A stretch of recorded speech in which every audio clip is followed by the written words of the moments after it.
Hello, my name's Peter Caffin, and I will be discussing the hot topic of surveillance within our contemporary society and how it affects us as American individuals. Although there are blurred lines between our right to privacy and the act of being secure, many speculate that with new espionage services like the NSA Corporation, that this fine line is constantly being tread over. And by what means can Americans do to stop such illegal wiretapping actions when everything is done in the disguise of shadows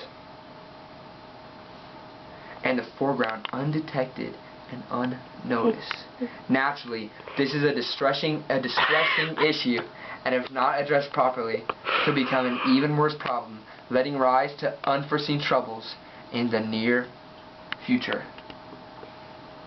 As citizens of the United States, we face a growing assault on our right to privacy online with presumed innocent sharing to our friends and family, but in all actuality with some government surveillance and intrusion to our privacy. We need to understand online privacy issues, but also need to emotionally feel the issue as if someone broke into and invaded our homes and pilfered our belongings. This is what the government is doing to some effects by trifling through our work within the internet. The only argument that the federal government can even procure is that support of mass surveillance by the state relays into increased security, bought though with a reduction in privacy. However, how much security will be bought with how much privacy? This question is like a double-edged sword. Although we gain something here, we lose something there. And the trend works vice versa. Of course, it's not just our privacy that has been sacrificed. It is our freedom of speech and our right to due process have been expunged by the same law. And by these laws, and with the exact same justification, that has pushed forward the systematic and secret violation of our privacy. It seems that people who support the American way of life and her liberty to save American lives through security are just as willing to sacrifice American lives to save American lives. To date, the United States has, in the war on terror, sacrificed nearly 7,000 American lives and somewhere between 100,000 and 1 million non-American lives to protect the American way of life, which includes our right to privacy.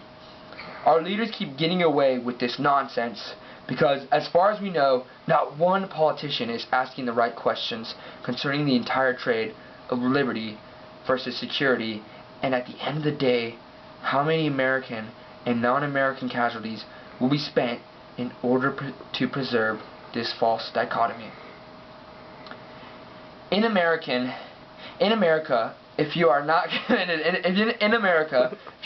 committed a crime, you assume that your comings and goings are innocent. But if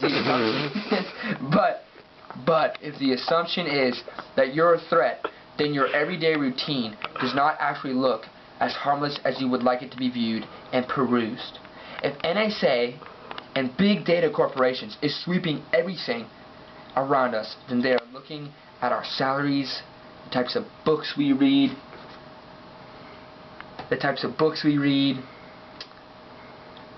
our takeout orders, DNA makeup, our Pandora stations, interest in model airplanes, your friends and their friends. And at the same time, Capitol Hill proclaims that all this surveillance is not an investigation. The NSA is not looking for someone who has already committed a crime. The FBI is concerned with that field. The NSA looks for the person who is about to commit a crime, but who is to walk that fine line and check the NSA when they start arbitrarily arresting individuals based on assumptions that a future crime might take place by someone's hands before it even happens.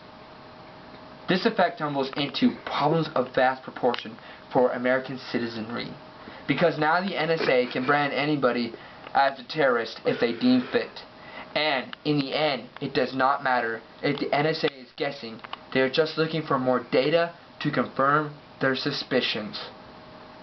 And not knowingly, we're providing it every day we get on the web. Peter D. Kaplan, this has been my TED Talk.